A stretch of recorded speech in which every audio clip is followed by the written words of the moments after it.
റീസ്റ്റാർട്ടിന്റെ ഭാഗമായി പ്രതീക്ഷയുടെ ഒന്നുകൂടി കല്യാണം കഴിക്കാൻ പോകുന്നു. ഞാൻ ഒരു കെട്ടും കൂടി കെട്ടാൻ വേണ്ടി പോവാണ്. കെട്ടാൻ പോകുകയാണ്. ആരെയാണ് കെട്ടാൻ പോകുന്നത്? രേണു സുധിയുടെ കല്യാണം. ഏട്ടൻ രണ്ടാമത് കല്യാണം കഴിക്കാൻ പോകുന്നു. അപ്പൊ രേണു സുധിയുടെ കല്യാണം എങ്ങനെയാണ് നമ്മുടെ ഈ പ്രതീഷ് രേണുവിന്റെ ചിങ്കിടി പുള്ളിക്കാരന്റെ കല്യാണമായി മാറുന്നത് എന്നുള്ളത് നമ്മൾ ചിന്തിക്കേണ്ട ഒരു കാര്യമാണ്.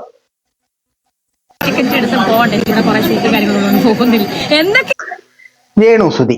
അപ്പോൾ ഈ വിഷയങ്ങളെ കുറിച്ചിട്ടാണ് നമ്മൾ സംസാരിക്കാൻ പോകുന്ന വിഷയങ്ങൾ എന്ന് പറഞ്ഞാൽ, രേണുവിന്റെ കൂടെ ആൽബങ്ങൾ ചെയ്ത് വൈറലായ, അല്ലെങ്കിൽ മുന്നേ തന്നെ പാലക്കാടൻ ഫാമിലി എന്ന പേരിൽ വൈറൽ താരമായിട്ട് നിൽക്കുന്ന പ്രതീഷ്, അദ്ദേഹം ഒരു വീഡിയോ 2 ദിവസം മുമ്പ് അപ്ലോഡ് ചെയ്തിട്ട് എന്റെ ശ്രദ്ധയിൽപ്പെട്ടു. ഈ വീഡിയോ ഞാൻ കാണാനുണ്ടായ ചേതോവികാരം എന്ന് പറയുന്നത്, ഇതിന്റെ തമ്മയില് രേണു സുധിയുടെ കല്യാണം എന്ന് പറഞ്ഞിട്ട് 2-3 കണ്ണിട്ട് വെച്ചിട്ടുണ്ട്. അതിന്റെ താഴെ ഏട്ടൻ രണ്ടാമത്തെ കല്യാണം കഴിക്കാൻ പോകുന്നു എന്നാണ് എഴുതി വെച്ചിരിക്കുന്നത്. എന്റെ പ്രിയ പ്രതീഷാണോ എന്ന് എനിക്കറിയത്തില്ല. പ്രതീക്ഷ നമുക്ക് അഭിസംബോധന ചെയ്യാൻ തെറ്റാണെങ്കിൽ ക്ഷമിക്കുക. പ്രതീക്ഷ, നിങ്ങൾ കഴിവുള്ളൊരുത്തനാണ്. നിങ്ങൾക്ക് അഭിനയിക്കാനുള്ള കഴിവുണ്ട്, നിങ്ങൾക്ക് വ്ളോഗിങ്ങിനുള്ള കഴിവുണ്ട്, നിങ്ങളെ കാണാനും നല്ലൊരു ചെറുപ്പക്കാരാണ്, നിങ്ങൾക്ക് വളരെ കഴിവുള്ളൊരു മനുഷ്യനാണ്. നിങ്ങൾ ഈ രേണുവിന്റെ വാല പിടിച്ചിട്ടുള്ള തോന്നിവാസം നിങ്ങൾ അവസാനിപ്പിക്കുന്നതായിരിക്കും നിങ്ങൾക്ക് നല്ലത്. ഇപ്പോ ഈ ഒരു വീഡിയോ നമുക്ക് ആദ്യം വീഡിയോയിലേക്ക് പോകാം. നമുക്ക് പ്രതീഷിന്റെ വീഡിയോയിലേക്ക് പോകാം. അതിനകത്ത് പ്രതീഷിന്റെ രണ്ടാം കല്യാണം, അവർ തമ്മയിൽ ഇട്ടിരിക്കുന്ന രേണു സുധിയുടെ കല്യാണം, താഴെ ഏട്ടൻ രണ്ടാമത്തെ കല്യാണം കഴിക്കാൻ പോകുന്നു എന്നിട്ടു. ഇവിടെ എന്തിനാണ് നിങ്ങൾ ആവശ്യമില്ലാതെ രേണു സുധിയുടെ പേര് തള്ളിക്കെത്തിയിരിക്കുന്നത്? നമുക്കത് കാണാം, വീഡിയോ കാണാം. റീസ്റ്റാർട്ടിന്റെ ഭാഗമായി പ്രതീക്ഷയുടെ ഒന്നുകൂടി കല്യാണം കഴിക്കാൻ പോകുന്നു. ഞാൻ ഒരു കെട്ടും കൂടി കെട്ടാൻ വേണ്ടി പോവാണ്. ആ കെട്ടാൻ പോകുന്ന എങ്ങനെയാന്നുള്ള ജസ്റ്റ് ഞാൻ കാണിച്ചു തരാം. അതിന് വേണ്ടിയിട്ടുള്ള ഡ്രസ് എടുക്കൽ ചടങ്ങാണ്. അപ്പൊ ഇന്ന് എന്റെ കല്യാണത്തിന്റെ ഡ്രസ് എടുക്കാൻ വേണ്ടിട്ട് പോവാണ്. സോ ഗൈസ്, നമുക്ക് നേരെ പോവാം. ഭർത്താവിന്റെ കല്യാണത്തിന് ഡ്രസ് എടുക്കാൻ പോകുന്ന ഭാര്യ. ഓക്കെ, ഈ ഭാര്യനെ ഞാനത് ഫോക്കസ് ചെയ്യുന്നില്ല. ഞാൻ ഈ ഭർത്താവിനെ മാത്രമേ സംസാരിക്കുന്നുള്ളൂ. കാരണം ലേഡീസ് ആയതുകൊണ്ട് ഞാൻ പുള്ളിക്കാരനെ വെറുതെ വിടുന്നു. ഓക്കെ, അപ്പോ ഭർത്താവിന്റെ കല്യാണത്തിന് പുടവ എടുക്കാൻ പോകുന്നു. ഈ പ്രതീഷ് രണ്ടാമതൊരു വിവാഹം കൂടെ കഴിക്കുകയാണെന്നുള്ള രീതിയിലാണ് ഇവർ ഈ വ്ളോഗ് അപ്ലോഡ് ചെയ്തിരിക്കുന്നത്. ഈ വ്ളോഗ് മൊത്തത്തിൽ നോക്കിക്കഴിഞ്ഞാൽ ഒരുപാട് തവണ എന്റെ രണ്ടാം കല്യാണമാണ്, രണ്ടാം കല്യാണത്തിന് ഡ്രസ്സ് എടുക്കുന്നു, രണ്ടാം കല്യാണത്തിന്റെ ആഘോഷങ്ങളാണ്, രണ്ടാം കല്യാണം ഇങ്ങനെ പല സാധനങ്ങളും പറഞ്ഞു തരുന്നു. ഈ രണ്ടാം കല്യാണം എവിടുന്ന് വന്നു എന്ന് ചോദിച്ചു കഴിഞ്ഞാൽ, രേണുവിൽ നിന്നാണ് ഈ സാധനം വന്നത്. രേണു രണ്ടാമതോ മൂന്നാമതോ നാലാമതോ അഞ്ചാമതോ ആറാമതോ ഒക്കെ കെട്ടാൻ പോകുന്നു എന്നുള്ള സാധനം വലിയ രീതിയിൽ ചർച്ചയായിട്ട് നിൽക്കുന്ന ഈ ഒരു സാഹചര്യത്തിൽ ഇയാളും ഇതേ സാധനമാണ് അടിച്ചുവിട്ടുകൊണ്ടിരിക്കുന്നത്. നമുക്ക് ബാക്കിയും കൂടെ കേട്ടിട്ട് ഞാൻ നിങ്ങളെ തീരെ കുറച്ച് സാധനങ്ങൾ കാണിക്കാം. അപ്പൊ ഗൈസ്, നമ്മുടെ കല്യാണ ചെക്കനുള്ള പുടവെടുക്കൽ കഴിഞ്ഞു. അതിന്റെ ഇടയിൽ പോയിട്ട് ഡ്രസ് എടുത്തിട്ട് എനിക്കും കല്യാണം കഴിച്ചൂടെ? അപ്പൊ ഗൈസ്, ഞാനും കെട്ടുന്നുണ്ട്, അമ്മും കെട്ടുന്നുണ്ട്. എല്ലാവരും എന്റെ കല്യാണം ഈ വരുന്ന 16-ാം തീയതി കാസർഗോഡിൽ വെച്ചിട്ടാണ്. ഇവിടെ തീരുമാനിച്ചിട്ടില്ല. ചെക്കന്മാരെ നോക്കിക്കൊണ്ടിരിക്കുന്നു. നല്ല സഹിക്കാൻ പറ്റിയ ചെക്കന്മാരുണ്ട്. ഞാൻ മുന്നോട്ട് വരിക.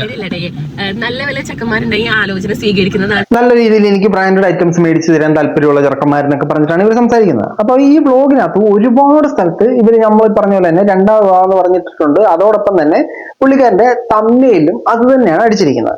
ഇനി നമ്മൾ നോക്കുകയാണെങ്കിൽ, ഈ പ്രതീഷ് അദ്ദേഹത്തിന്റെ ചാനലിൽ ഇട്ടിരിക്കുന്ന പല തമ്മയിലുകൾ നമ്മൾ നോക്കിക്കഴിഞ്ഞാൽ, നീ ഒരു മൊണ്ണ ആണെന്നറിയുന്നു, ബിഗ് ബോസിൽ കയറാൻ പറ്റാത്തതിന്റെ ചൊറി, എന്നിട്ട് അതുലിന്റെ ഒരു ഫോട്ടോയും രേണു സുധിയുടെ കൂടെ ഈ പ്രതീഷ് നിൽക്കുന്ന ഒരു ഫോട്ടോയും. മറ്റൊരു തമ്മയിൽ നോക്കിക്കഴിഞ്ഞാൽ അതുപോലെ തന്നെ, മൊണ്ണ കാരണം ഇപ്പോൾ ഇങ്ങനെ ആയല്ലോ, അതിൽ മൊണ്ണയ്ക്ക് ചൊറിയുന്നുണ്ടോ, എന്നിട്ട് അതുലിന്റെ അപ്പുറത്ത് ഒരു പട്ടി എല്ലും കഷ്ണം പിടിച്ചുകൊണ്ടിരിക്കുന്ന ഒരു ഫോട്ടോയും രേണു സുധിയുടെ ഒരു ഫോട്ടോയും. ഇപ്പോ മെജോറിറ്റി കണ്ടന്റുകളും ഇയാള് രേണു സുധിയായിട്ട് ബന്ധപ്പെട്ട് തന്നെയാണ് ഇടുന്നത്. ആസ് യൂഷ്വൽ നമ്മൾ ഇടുന്നത് പോലെ തന്നെ. ഇനി ഈ പുള്ളിക്കാരൻ കുറച്ച് നാളുകൾക്ക് മുമ്പ്, ഒരു 6 മാസം മുമ്പ് തുടങ്ങിയതാണ് ഈ ഒരു പ്രസ്ഥാനം. ഈ 6 മാസം മുമ്പിട്ട വീഡിയോ എന്ന് പറഞ്ഞാൽ, ഇവരുടെ കല്യാണം കഴിഞ്ഞോ, രേണു സുധിയും പ്രതീഷും തമ്മിലുള്ള ഫോട്ടോ. എന്റെ പൊന്നു മോനെ, നീ അത് പെങ്ങളെ പോലാണ്, ആങ്ങളെ പോലാണ്, ചേച്ചിയെ പോലാണെന്നൊക്കെ പറഞ്ഞിട്ട് ഇങ്ങനത്തെ വൃത്തികെട്ട തമ്മനയിലുകൾ എന്തിനിടുന്നത്? എന്റെ ഈ വീഡിയോ കാണുന്നത് നിങ്ങളായാലും പറയും, നിങ്ങൾക്കൊരു സഹോദരി ഉണ്ട്, നിങ്ങൾ സഹോദരി തുല്യമായിട്ട് കാണുന്ന ഒരാളാണ്. ആ ആളെ പിടിച്ചിട്ട് ചേച്ചിയെ പോലെ കാണുന്ന ഒരാളുണ്ട്, ഞങ്ങൾ കല്യാണം കഴിക്കാൻ പോകും കേട്ടോ. റീച്ചിന് വേണ്ടിയിട്ടാണെങ്കിൽ പോലും നിങ്ങളത് പറയുമോ? നിങ്ങളത് പറയാനുള്ള മര്യാദ കാണിക്കുമോ? പിന്നെ ഈ സോഷ്യൽ മീഡിയ റീച്ച് എന്നുള്ള സാധനം മാത്രമാണോ നിങ്ങൾക്ക് വേണ്ടുന്ന ഒരു സാധനം? അപ്പം മാക്സിമം ബ്രോ, ഞാൻ ആത്മാർത്ഥമായിട്ട് പറയാണ്, ഞാൻ നിങ്ങളെ അനാവശ്യമായിട്ട് വിമർശിച്ചിട്ടുള്ള ഒരാളല്ല, നിങ്ങളെ മോശമായിട്ട് പറഞ്ഞിട്ടുള്ള ഒരാളല്ല ഞാൻ. പക്ഷെ ഇത് കാണുമ്പോഴത്തേനും നിങ്ങൾ ഇനിയെങ്കിലും രേണുവിന്റെ വാല് വിടാനുള്ള സമയമായി. അത് സജീന വ്ലോഗ്സ് ഏറ്റെടുത്ത സ്ഥാപനം ആ സ്ഥാനം. നിങ്ങൾ രേണുവിന്റെ വാലെന്നുള്ള സാധനം വിട്ടിട്ട് മര്യാദയ്ക്കല്ല നല്ല കണ്ടന്റ് ചെയ്യുമോ? നിങ്ങൾക്ക് ടാലന്റ് ഉണ്ട്, നിങ്ങൾ സ്കില്ലുള്ള ഒരുതനാണ്. നിങ്ങൾ ചുമ്മാ വീണ്ടും രണ്ടാം കല്യാണം മൂന്നാം കല്യാണം എന്ന് പറഞ്ഞ് കരണ്ടിന് പോലും സഹിച്ചില്ല. രേണുവിന്റെ വാല പിടിച്ച് രേണുവിന്റെ രണ്ടാം കല്യാണം മൂന്നാം കല്യാണം അതേ വള്ളി പിടിച്ച് പോകുന്നത് എന്തിനാ? നിങ്ങൾ സ്വന്തമായിട്ട് സാമാനം ഉണ്ടാക്കുന്നത്. നിങ്ങൾ രണ്ടാം കല്യാണം എന്ന് പറഞ്ഞ് നിങ്ങൾ ഇട്ട് കഴിഞ്ഞാൽ ഓക്കെ. അതിനകത്ത് എന്തിനാണ് ഈ രേണുവിനെ അനാവശ്യമായിട്ട് പിടിച്ച് വലിച്ചിരിക്കുന്നത്? ഓക്കെ, ഇനി നമുക്ക് വീണ്ടും നമുക്ക് രേണുവിലേക്ക് വരാം. രേണു ഈ വിവാഹവുമായിട്ട് ബന്ധപ്പെട്ട് പല കാര്യങ്ങൾ പറയുന്നുണ്ട്. രേണുവിന്റെ രണ്ടാം വിവാഹം എന്ന് പറയുന്നത്, മൂന്നാം വിവാഹം എന്ന് പറയുന്നത്, ആറാം വിവാഹം എന്ന് പറയുന്നത് പല കാര്യങ്ങളും പറയുന്നു. നമുക്ക് എല്ലാവർക്കും അറിയാം ഫെബ്രുവരി 14 പ്രണയിതാക്കളുടെ ദിനമാണ്, വാലന്റൈൻസ് ഡേ ആണ്. ഈ വാലന്റൈൻസ് ഡേ ആയിട്ട് ബന്ധപ്പെട്ട് രേണുവിനോട് പല ചോദ്യങ്ങളും ചോദിക്കുന്നുണ്ട്. അതിനകത്ത് ഒരു ചോദ്യം ഞാൻ നിങ്ങളത് കാണിച്ചു തരാം. എന്തൊക്കെയാ ചേട്ടാ ചോദിക്കുന്നത്? ഞാനിപ്പോ എല്ലാം പറഞ്ഞത് ഒന്നുമില്ല, ഒന്നുമില്ല. ഷൂട്ടും കാര്യങ്ങളൊക്കെ ആയിട്ട് പോകുന്നില്ല. ഇവിടെ ഷൂട്ടും കാര്യങ്ങളൊക്കെ ആയിട്ട് എന്തൊക്കെയാ ചേട്ടാ ചോദിക്കുന്നത്? ഞാനിപ്പോ എല്ലാം അങ്ങ് പറഞ്ഞേനെ. എന്ത് ചെയ്യാനാ? മനസ്സ് തുറന്ന് എല്ലാം ഞാനിപ്പോ അങ്ങ് പറഞ്ഞു പോയനെ. സമൂഹത്തിന്റെ മുമ്പിൽ എന്ത് പറയണം എന്ന് പറയണ്ടെന്നുള്ള ബോധമില്ലാത്ത ഒരാളാണോ രേണു സുധി? എനിക്ക് തോന്നുന്നില്ല. ഓക്കെ, അപ്പൊ ഇവിടുന്ന് പറഞ്ഞതിൽ നമുക്ക് മനസ്സിലാക്കാൻ സാധിക്കുന്നത് രേണു സുധി പ്രണയിക്കുന്ന ഒരാളുണ്ട്. ആ പ്രണേതാവ് പ്രണയാത്മാവ് എന്തിനാ പറയുന്നത്? പ്രിയതമൻ വിദേശത്തെങ്ങാണ്ടാണ്, അവിടോട്ട് പോകാൻ പറ്റൂല. ശരി, നമുക്ക് രേണു സുധിയുടെ മറ്റൊരു വീഡിയോ ഒന്ന് കണ്ടു നോക്കാം. 33 വയസ്സ് കഴിഞ്ഞു, കറക്റ്റ് 34 കയറി. ഇപ്പം എനിക്കിപ്പോഴേ ഞാൻ പറയുന്നത് ഏജ് കൂടുതലാണ്. അതുകൊണ്ട് ഇനി കല്യാണം വേണ്ടാന്നുള്ള ചിന്തയിലായിരുന്നു ഞാൻ നിൽക്കുന്നത്. ഇപ്പൊ എങ്ങനെയാണെന്നറിയില്ല, നമുക്ക് നോക്കാം മുന്നോട്ട് എങ്ങനെയാണെന്നറിയില്ല. 33 വയസ്സ് കഴിഞ്ഞു. അപ്പൊ കല്യാണം വേണ്ടാന്നൊരു മൈൻഡ് സെറ്റിലാണ് നിൽക്കുന്നതെന്ന്. അപ്പൊ മുമ്പ് പ്രണയിക്കുന്നുണ്ടെന്ന് പറഞ്ഞതോ? ഇപ്പൊ രേണു കെട്ടാതെ നിൽക്കണമെന്നൊരു അഭിപ്രായം ഒന്നും ആർക്കുണ്ടെന്ന് എനിക്ക് തോന്നുന്നില്ല. നിങ്ങൾ കെട്ടണമെന്ന് തന്നെയാണ് നമ്മുടെ എല്ലാ അഭിപ്രായം. നിങ്ങൾ കെട്ടി ആ കൊല്ലസുധി എന്ന് പറയുന്ന മനുഷ്യന്റെ ആത്മാവിന് ശാന്തി കൊടുക്കണമെന്നാണ് നമ്മുടെ എല്ലാവരും ആഗ്രഹം. ഇപ്പൊ രേണു ഇവിടെ സംസാരിച്ച ഒരു വിഷയം എന്ന് പറഞ്ഞാൽ പുള്ളിക്കാരിക്ക് മറ്റൊരു കല്യാണം കഴിക്കാനുള്ള താല്പര്യമൊന്നുമില്ല. നമുക്കിങ്ങനെ പറക്കുന്നു പരകണം ലാലേട്ടൻ ഏതോ പടത്തിൽ പറയുമല്ലോ, ആ സെറ്റപ്പ് ആണെന്നാണ് രേണു പറയുന്നത് എനിക്ക് മനസ്സിലായത്. കാരണം പുള്ളിക്കാരി പ്രണയം ഉണ്ടെന്ന് പറയുന്നു, പക്ഷെ കല്യാണം കഴിക്കത്തില്ലെന്ന് പറഞ്ഞു. സോ അത് എന്തൊരു ഇന്റൻഷൻ ആണെന്ന് എനിക്ക് മനസ്സിലായിട്ടില്ല. നമ്മൾ അത്രയ്ക്കും പുരോഗമനവാദ ചിന്താഗതിയിലേക്ക് എന്റെ ഈ കുട്ടിക്കളിച്ചാൽ തലച്ചോറ് എത്തിയിട്ടില്ല. രേണു ഇനിയും പറയുന്ന മറ്റൊരു കാര്യം നിങ്ങളെ കേൾപ്പിക്കാം. അതായത് ഓന്ത് പോലും ഇത്ര സ്പീഡിൽ നടമാറുമെന്ന് എനിക്ക് തോന്നുന്നില്ല. ഓന്ത് രേണുവിനെ കണ്ടു കഴിഞ്ഞാൽ ലജ്ജിച്ച് തല താഴ്ത്തും. അമ്മാതിരി രീതിയിൽ രേണു മാറ്റിയും തിരിച്ചൊക്കെ പറയുന്നുണ്ട്. നമ്മൾ ദോഷം മറിച്ചിരുന്ന പോലെയാണ് രേണു പറഞ്ഞ സ്റ്റേറ്റ്മെന്റ് എടുത്ത് മറിച്ചിരുന്നത്. അടുത്ത സ്റ്റേറ്റ്മെന്റ് ആണ്. കല്യാണമായിട്ട് കഴിക്കുമോ അതോ ഇല്ലേ? ഇല്ല, കല്യാണമായിട്ട് കഴിക്കത്തില്ല. നമ്മൾ വൈകിട്ട് ഡിന്നറായിട്ട് കഴിക്കും. എന്തൊരു ചോദ്യമാണ്. അവര് കല്യാണം കഴിച്ചോട്ട്, നിങ്ങൾക്ക് എന്താണ് ഇത്ര പ്രശ്നം? കല്യാണം ആയിട്ട് കഴിക്കുമോ? നല്ല ലിവിങ് ടുഗദർ ആയിരിക്കും ആൾ ഉദ്ദേശിച്ചത്. നോക്കാം. നമ്മൾ ഈ പറയുന്നല്ലാതെ ഒന്ന് തീരുമാനിച്ചിട്ടൊന്നുമില്ല. കല്യാണം ഒന്ന് തീരുമാനിച്ചു, ദൈവത്തിന്റെ കയ്യിലാതല്ല. നമ്മൾ ഈ പറയുന്നതൊന്നും അല്ലാതെ ഒന്നും തീരുമാനിച്ചിട്ടൊന്നുമില്ല. ഞാൻ ചുമ്മാ റീച്ചിന് വേണ്ടിയിട്ട് അങ്ങ് പറയുന്നില്ലയോ. പുള്ളിക്കാരി എന്തൊക്കെയാ പറഞ്ഞിരിക്കുന്നത്? കെട്ടാൻ പോകുന്നത് കഴുത്തെ സീ കെട്ടി തൂക്കിയിട്ടിരിക്കുന്നു, ഞാൻ കെട്ടാൻ പോകുന്നത് നിക്കായാണ്, മുസ്ലിം യുവാവാണ്, എന്നൊക്കെ ഉള്ള സാധനങ്ങളൊക്കെ രേണു കാണിച്ചിട്ടുണ്ടായിരുന്നു. ഇപ്പൊ അതെല്ലാം ആക്ടിങ് ആണ്. അപ്പൊ എന്ത് ചെയ്യാൻ തോന്നുന്നു അത് ചെയ്യും, ഇപ്പൊ എന്ത് ചെയ്യാൻ തോന്നുന്നു ഇത് ചെയ്യും. ശരിക്കുള്ള സത്യം എന്താന്ന് രേണുവിന് പോലും അറിയത്തില്ല. അതുപോലെയാണ് ഓരോ സാധനങ്ങൾ സോഷ്യൽ മീഡിയയിൽ ഒന്ന് രേണു കാണിച്ചുകൊണ്ടിരിക്കുന്നത്. വീട്ടുകാരെങ്ങനെ എനിക്ക് തോന്നുന്നില്ല, പറയത്തില്ല. അവരുടെ കുടുംബക്കാരൊക്കെ ചിലവരൊക്കെ കസിൻസൊക്കെ ചിലവർ പറഞ്ഞു. എന്റെ കൂട്ടുകാരൊക്കെ പറയും എങ്ങനെയാണ് ഒറ്റയ്ക്ക് ജീവിക്കാൻ പറ്റുമോ?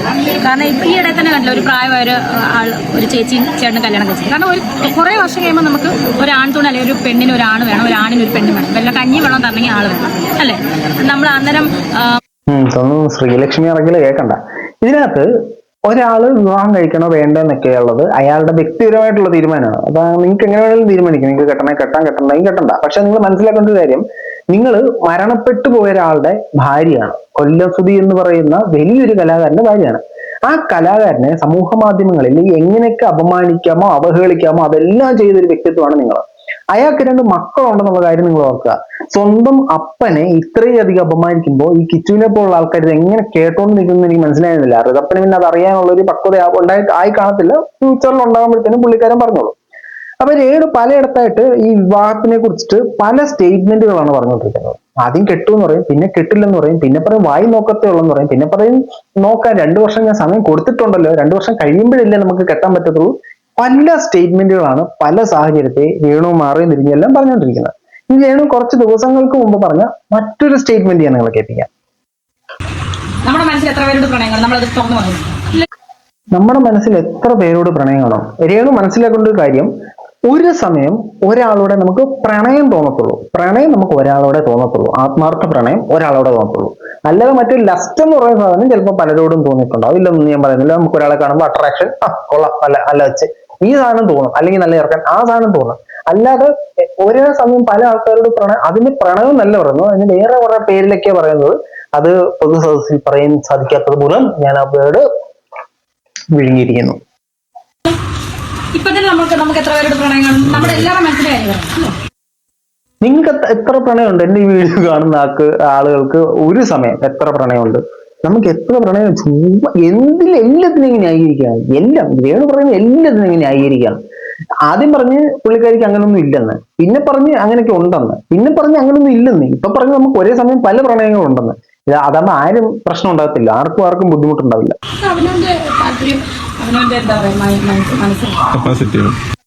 അത്രേ ഉള്ളൂ. അത് അവനവന്റെ മനസ്സും അവനവന്റെ കപ്പാസിറ്റിയും കുന്തവും കുടച്ചേക്കറും ഒക്കെയാണ്. പക്ഷെ നിങ്ങൾ മനസ്സിലാക്കേണ്ട ഒരു കാര്യം, നിങ്ങൾ സോഷ്യൽ മീഡിയയിൽ വീഡിയോ ചെയ്യുന്ന ഒരാളാണ്, നിങ്ങൾ പല ആൽബങ്ങൾ അഭിനയിക്കുന്ന ഒരാളാണ്, നിങ്ങൾ ഒരു കണക്കിന് ഒരു ഇൻഫ്ലുവൻസറാണ്. നിങ്ങൾ പല ആൾക്കാരെ ഇൻഫ്ലുവൻസ് ചെയ്യുന്നുണ്ട്. അവരിലേക്ക് മോശം ഇൻഫ്ലുവൻസ് കൊടുക്കാതിരിക്കുക എന്നൊരു സാധനം നിങ്ങൾ സാമൂഹിക പ്രതിബദ്ധതയുള്ള ഒരു ആക്ട്രസ് എന്ന നിലയിൽ ശ്രദ്ധിക്കേണ്ട ഒരു കാര്യമാണെന്നാണ് ഞാൻ വിശ്വസിക്കുന്നത്. അപ്പോൾ ഇത്തരത്തിലുള്ള മോശം സ്റ്റേറ്റ്മെന്റുകൾ കൊടുക്കാതിരിക്കുക. നിങ്ങൾക്ക് വിവാദം ഉണ്ടാക്കണമെങ്കിൽ നല്ല മര്യാദയ്ക്കുള്ള സാധനങ്ങൾ, നിങ്ങളുടെ സൈഡിൽ ശരിയുള്ള ന്യായമായ വിവാദങ്ങൾ ഉണ്ടാക്കുക. അല്ലാതെ മരണപ്പെട്ടു പോയൊരുത്തനെ അവഹേളിച്ചിട്ടുള്ള സാധനങ്ങൾ, ഞങ്ങളെ സഹായിച്ചിട്ടുള്ളവരെ മാനം കെടുത്തിട്ടുള്ള സാധനങ്ങൾ, ഇതൊക്കെ പരമാവധി ഒഴിവാക്കി കഴിഞ്ഞാൽ നല്ലതായിരിക്കുമെന്ന് രേണുവിനോടും രേണുവിന്റെ ഫാൻസിനോടും എൻ്റെ ഒരു എളിയ അഭ്യർത്ഥന മാത്രമാണ്. ഈ വിഷയത്തിനെ കുറിച്ച് നിങ്ങളുടെ അഭിപ്രായം തീർച്ചയായിട്ടും കമന്റ് ബോക്സിൽ എന്നുള്ള